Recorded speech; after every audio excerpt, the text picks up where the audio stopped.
अमूमन ऐसी कहानियों को सुनाने से मैं बचता हूँ। इसकी वजह ये है कि जब ऐसी चीज़ें हमारे इर्द गिर्द होती हैं तो सचमुच दिल का चोट सा जाता है। हम अपने बच्चों को एक बेहतर भविष्य के लिए स्कूल भेजते हैं। ये ज़रूरी है क्योंकि हमारे समाज में यही परंपरा चली आ रही है कि बच्चे स्कूल जाएंगे, पढ़ेंगे, लिखेंगे, अच्छा इंसान बनेंगे, फिर ज़िंदगी की रेस में दौड़ेंगे, कामयाबी हासिल करेंगे, नौकरी करेंगे, घर परिवार सब खुशहाल होगा।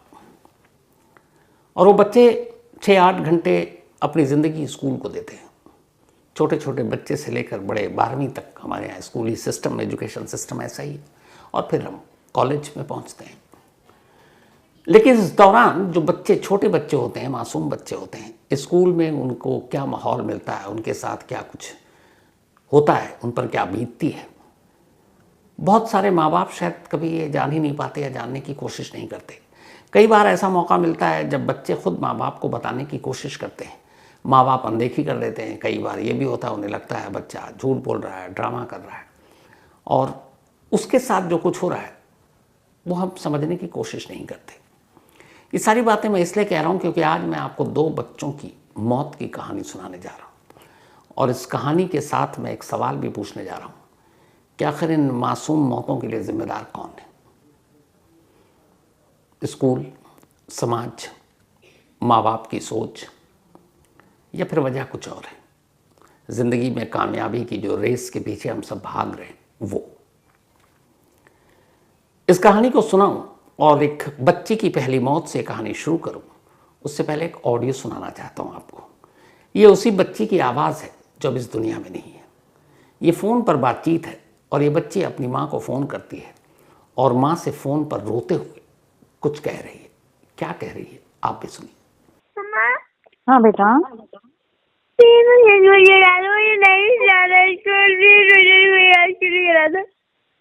क्यों नहीं जाना स्कूल आपको?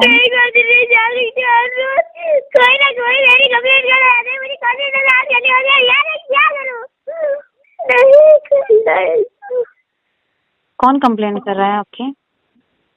प्लीज मुझे अपने दोस्त को लेके एडमिशन ले लो यार, प्लीज। नहीं कर सकती।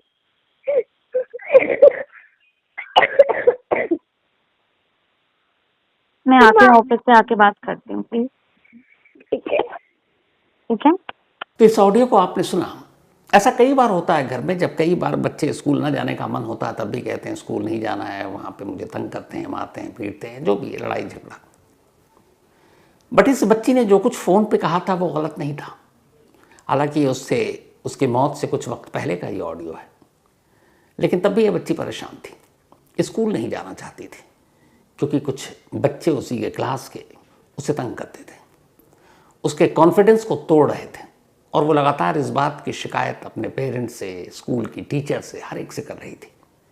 लेकिन किसी ने उस बच्ची को समझने की कोशिश नहीं की। इस बच्ची का नाम है अमायरा। अमायरा जयपुर के एक स्कूल में पढ़ा करती थी, 6th क्लास में, जिसका नाम है स्कूल का नीरजा मोदी स्कूल। मुझे भी पता चला कि ऑल इंडिया रैंकिंग में इस स्कूल का नंबर 8 है, यानी ये 8वीं रैंकिंग का देश का बेस्ट स्कूल है। अमायरा ऐसे स्कूल में 6th क्लास में पढ़ रही थी। इसी महीने नवंबर के पहले हफ्ते की बात है, वो स्कूल जाती है। इससे पहले वो माँ को अपनी शिकायत कर चुकी थी कई बार टीचर से भी बात कर चुकी थी, लेकिन अमायरा को किसी ने समझने की कोशिश नहीं की। 1 नवंबर की बात है, अमायरा स्कूल पहुंचती है। स्कूल के अंदर उस वक्त 2 टीचर क्लासरूम में मौजूद थे और तमाम बच्चे। अमायरा के आगे 3-4 लड़के बैठे थे उसकी बेंच के आगे, और उनके पास ड्राइंग बॉक्स था। वो पेपर पे कुछ बनाते, फिर पीछे वाले लड़के को देते, पीछे वाला लड़का अमायरा की तरफ देता। अमायरा गुस्सा होती, उसको आगे भेज देती। ये सिलसिला कई देर तक चला क्योंकि ये सारी चीज़ें जो है वो CCTV कैमरे में कैद हैं, और ये CCTV कैमरा अमायरा के पेरेंट्स ने बाद में देखा। तो कई बार चला। अमायरा एक बार बीच में उठती है और टीचर के पास जाती है और टीचर से कंप्लेंट करती है। इसी बीच में उन्हीं में से एक लड़का भी टीचर के पास जाता है और अमायरा की बात को काटते हुए टीचर से कुछ कहता है। टीचर अमायरा को सीधे सीधे समझा कर वापस भेज देती है। फिर सारे बच्चे बेंच पर हैं। थोड़ी देर के बाद यही सिलसिला शुरू होता है। फिर वो एक पेपर पे कुछ ड्राइंग बनाता है, पीछे वाले को पास करता है, पीछे वाला अमायरा को पास करता है। 6 क्लास की बच्ची है ये। फिर अमायरा को गुस्सा आता है उसे देखकर, फिर वो आगे उसे पास ऑन करती है। थोड़ी देर के बाद वो फिर टीचर के पास जाती है शिकायत लेकर। टीचर फिर उससे वापस उसकी सीट पर भेज देती है। ये सिलसिला उस दिन पूरे 5 बार चला। जब वो जाती उनमें से एक लड़का भी जाता, टीचर से कुछ कहता, अमायरा की बात काट देता। अमायरा की बात पूरी तरह से टीचर सुनती नहीं। आखिरी में टीचर उल्टे अमायरा को डांटते हुए वहां से उसकी सीट पर भेज देती है। अब अमायरा टूट चुकी थी। वो क्लासरूम से निकलती है। स्कूल की बिल्डिंग ऊंची थी। इसके बाद वो पहले जाती है 3rd फ्लोर पे, वहाँ से झांकती है, देखती है नीचे ऊंचाई शायद कम है। फिर वो सीधे 9th फ्लोर पर पहुँच जाती है। उसकी भी सीसीटीवी तस्वीर है, लेकिन मैं चाहता हूँ कि आप ना देखें। वो 9th फ्लोर पर पहुँचती है, खाली हाथ है। उस 9th फ्लोर पे एक दीवार सी है, दीवार की दूसरी तरफ से नीचे खाली है, वहाँ से कोई भी जंप मार सकता है। अमायरा पहुँचती है और उसी 9th फ्लोर से नीचे आ जाती है गिरते हुए। अमायरा की मौत हो जाती है। इसके बाद स्कूल प्रशासन एडमिनिस्ट्रेशन में हड़कंप मच जाता है। खबर दी जाती है, घर वाले आते हैं। अब सब कुछ जो क्लासरूम में हुआ था वो कैद है सीसीटीवी कैमरे में। यहाँ तक कि अमायरा के आखिरी लम्हे भी सीसीटीवी कैमरे में कैद है। अब माँ बाप वो सारे सीसीटीवी कैमरे देखते हैं, क्योंकि दिखाना उनको ज़रूरी था। अब जब उस पूरे कैमरे को देखा गया तो उससे यही निकल कर आया कि कुछ बच्चे अमायरा को तंग कर रहे हैं। पहले भी तंग किया। अमायरा ने अपनी माँ को भी शिकायत की, स्कूल की टीचर को भी शिकायत की, लेकिन किसी ने अमायरा की तरफ ध्यान नहीं दिया। उल्टे अमायरा को ही डांटा और अमायरा को हर बार डांट कर या चुप कराकर उसे खामोश कर दिया गया। इससे पहले भी अमायरा के कई बार हंसी मजाक उसका उड़ाया गया, उसकी बुलिंग की गई, खिंचाई की गई। वो हमेशा टीचर के पास जाती, टीचर से शिकायत करती, टीचर उसे वापस भेज देती, और ये सिलसिला कई महीने चला। कई महीने के बाद आखिरकार 1 नवंबर को जब ये आखिरी बात 2 टीचर के पास हो गई और फिर उसके बाद टीचर ने उसे उल्टा वापस भेज दिया, तो फिर अमायरा को लगा कि शायद वही गलत है। उसका कॉन्फिडेंस लेवल हिल चुका था। उसे लगा कोई उसका साथ नहीं दे रहा, कोई उसे समझने की कोशिश नहीं कर रहा है, उल्टे उसे ही लोग कसूरवार मान रहे हैं। माँ बाप से उसने उम्मीदें लगाई, माँ बाप से भी शिकायत की, माँ को फ़ोन किया, ऑडियो मैंने आपको सुनाया। लेकिन जैसा कि होता है यही हुआ कि बच्चे ये समझा दिया, स्कूल भेज दिया। लेकिन उसके साथ क्लासरूम में या उसके साथी क्या कर रहे हैं शायद किसी ने गहराई में जाकर जानने की कोशिश ही नहीं की, और इसीलिए बच्ची टूट गई। और इसने ये वो कदम उठाया जो आमतौर पर एक परिपक्व दिमाग, एक सही सोच रखने वाला एक बड़ा कोई इंसान ऐसी चीज़ों में कई बार ऐसे कदम उठाता है जो हमेशा से मेरी नज़र में गलत है। लेकिन एक 6ठी क्लास की बच्ची के दिमाग में ये सारी बातें आ गई, और क्लासरूम में सिर्फ और सिर्फ उसकी खिंचाई, उसका मजाक उड़ाना और इन सब के बीच में किसी का उसको न बचाना अमायरा को इस कदर खल गया कि उसने अपनी ज़िंदगी बहुत शॉर्ट कर दी। अब स्कूल प्रशासन, टीचर, स्टूडेंट, जो बच्चे थे, हालांकि वो भी बच्चे हैं, वो भी बालिग नहीं है, सभी की सभी तरह से जांच हुई उसकी मौत के लिए कौन जिम्मेदार। कुछ दिनों के बाद ये सारी चीज़ें ठंडे बस्ते में जाएंगी, लेकिन स्कूल आज भी है, देश भर में है, बच्चे भी हैं, पढ़ने भी जाएंगे। लेकिन इससे एक सबक मिलता है कि हमें जब ये बच्चे हमारे स्कूल जाएं और लौट कर कुछ कहें, कुछ बताने की कोशिश करें, तो हर बार ये ना समझने की गलती करनी चाहिए कि शायद वो झूठ बोल रहा है या ड्रामा कर रहा है या स्कूल में पढ़ने का मन नहीं है, स्कूल जाना नहीं चाहता है, जाना नहीं चाहती, बल्कि उसे समझने की कोशिश करनी चाहिए और सीधे स्कूल के जाकर प्रिंसिपल या जो भी अथॉरिटी है वहाँ पर, टीचर है, उनसे खुलकर बात करनी चाहिए, ताकि उन बच्चों में भी एक भरोसा, एक विश्वास जगे कि नहीं, कोई तो है जो उसकी बातों को सुन रहा है, कोई तो है जो उस पर यकीन कर रहा है। वरना फिर जो अमायरा ने किया, ना मालूम कितने बच्चों के दिमाग में ऐसी बातें चलती होंगी, क्योंकि जब उन्हें ये पता चलता होगा कि कोई उन पर भरोसा नहीं कर रहा है। ये कहानी सिर्फ अमायरा की नहीं थी। एक और अफसोसनाक कहानी इत्तेफाक से इसी 1 महीने में, दूसरी कहानी देश की राजधानी दिल्ली से रही। दिल्ली में एक बहुत ही नामचीन स्कूल है, सेंट कोलंबस स्कूल। ये वही स्कूल है जहाँ से शाहरुख खान ने पढ़ाई की थी। और इसी स्कूल में एक लड़का, इसकी उम्र भी ठीक ठाक 16 साल, 10th क्लास का बोर्ड का एग्ज़ाम देना था। लेकिन 18 नवंबर को, अभी ट्यूसडे लास्ट, ये स्कूल से निकलता है। ये स्कूल चूँकि सेंट्रल दिल्ली में है और गोल मार्केट के इर्द गिर्द है, वहाँ पे बहुत सारे मेट्रो स्टेशन हैं। वो स्कूल से निकलता है और एक मेट्रो स्टेशन पर जाता है उसी स्कूली यूनिफॉर्म में, और प्लेटफॉर्म पर छलांग मार देता है। शौर्य पाटिल, उम्र सिर्फ 16 साल, 10th क्लास का स्टूडेंट, और शौर्य पाटिल की मौत हो गई। मौत से पहले वो एक नोट लिखता है, और उस नोट में वो लिखता है कि sorry papa, I should have been a good person like you. इतना ही नहीं, वो अपनी माँ के नाम, अपनी मम्मी के नाम भी उस लेटर में लिखता है, अपने भाई के नाम भी लेटर में लिखता है। और वो कहता है कि अपनी माँ के नाम कि सॉरी मम्मा, आपका इतनी बार दिल तोड़ा, अब लास्ट बार तोड़ूंगा। स्कूल की टीचर सब हैं ही ऐसे।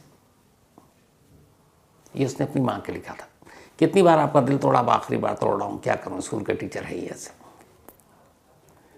उसने अपने भाई के लिए भी लिखा, जो उससे बड़ा भाई है। उसने लिखता है कि सॉरी भैया, I was rude to you, argued with you, disrespected you. और फादर को तो उसने ही लिखा कि sorry papa, I should have been a good person like you. ये सारी चीज़ें लिखने के बाद उसी स्कूल यूनिफॉर्म में शौर्य पाटिल एक मेट्रो स्टेशन पर जाकर प्लेटफॉर्म पर छलांग लगा देता है। सामने से मेट्रो की ट्रेन आ रही थी। 16 साल का शौर्य पाटिल। अब ट्यूसडे को हुआ क्या जो शौर्य पाटिल ने ऐसा किया?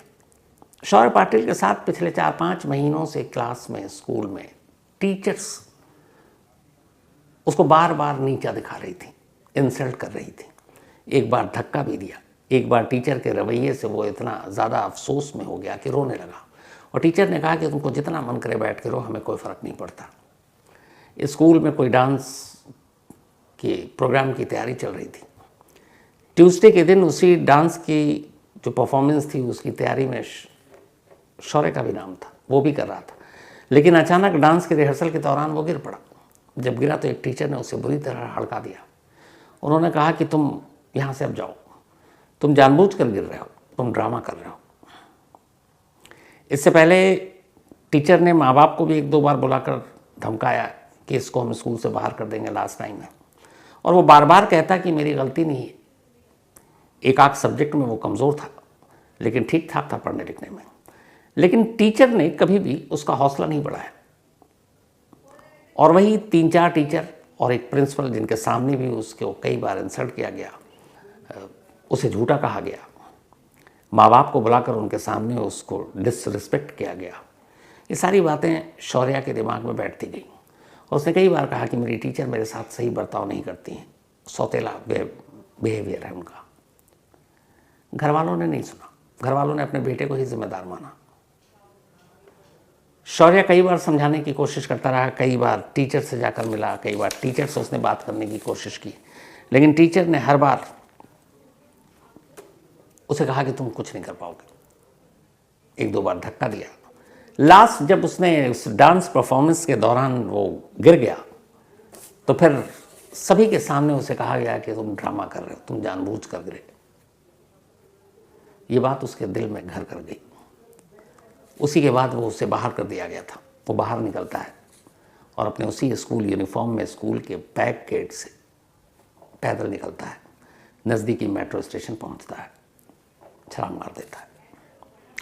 ये जो 2 स्कूल के आपको मैंने किस्से सुनाए, ये दोनों कोई छोटे मोटे स्कूल नहीं है, मामूली स्कूल नहीं है। यहाँ पे मतलब सारे हाई प्रोफाइल फैमिली के बच्चे पढ़ने आते हैं। माँ बाप बड़ी उम्मीदों से भेजते हैं। पढ़ाई में ज़रूरी नहीं है कि हर बच्चा 5 उंगली एक जैसी नहीं होती है। कुछ कमज़ोर होते हैं, कुछ तेज़ होते हैं। लेकिन एक अच्छे स्कूल, एक अच्छे टीचर का काम ही यही है कि जो कमज़ोर है उन्हें ताकतवर बनाएं, जो ताकतवर है उन्हें और तेज़ बनाएं। लेकिन अगर आप बच्चों में फ़र्क करना शुरू कर देंगे, बच्चों की बातें नहीं सुनेंगे, बच्चों के अंदर भेदभाव करना शुरू कर देंगे, और वो भी स्कूल लेवल पर, तो फिर बहुत सारे बच्चे जिनके नाजुक की जिनकी सोच होती है, दिमाग होता है, ये बातें उनके दिल में घर कर जाती हैं। अब ये परिवार, जिस परिवार से शौर्य पाटिल आता था, इनकी दुनिया ही लुट गई। ये महाराष्ट्र के रहने वाले थे, शायद सांगली के। बेटे की बॉडी को लेकर वहीं गए, वहीं अंतिम संस्कार हुआ शौर्य का। स्कूल की अब टीचर के खिलाफ एक्शन की बात हुई, प्रिंसिपल भी, लेकिन ये सारी चीज़ें वक्ती हैं। जैसे अमायरा के मामले में हुआ, बाद में फिर यही सारी चीज़ें दोहराई जाती हैं। इसीलिए ये जो 2 बच्चों की कहानी आपके सामने रखी, ये कहानी सिर्फ 2 बच्चों की नहीं है।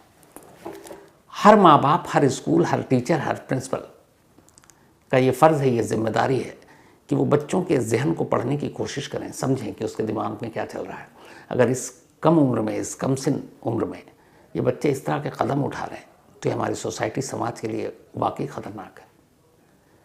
तो इसीलिए अगर उनके दिमाग में कुछ ऐसी बातें चल रही है, माँ बाप को भी सुनना चाहिए, समझना चाहिए कि स्कूल में क्या हो रहा है। छोटी छोटी बातें उनकी सुननी चाहिए और उसके हल निकालने की कोशिश करनी चाहिए। बच्चों का कॉन्फिडेंस बढ़ाना चाहिए, उनका हौसला बढ़ाना चाहिए। उन्हें कम से कम ये यकीन दिलाना चाहिए कि नहीं बेटा, तुम जैसे भी हो, हम तुम्हारे साथ हैं।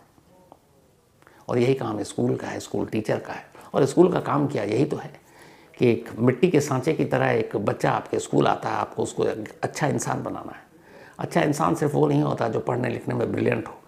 पहले एक अच्छा इंसान बनने का मतलब है वो हर कदम पर एक समाज में अच्छा ही लाएगा। तो अगर सिर्फ कंपटीशन और रेस और कामयाबी का पैमाना ही एक अच्छा बच्चा है, तो ये बहुत गलत एक परंपरा सी बनती जा रही है।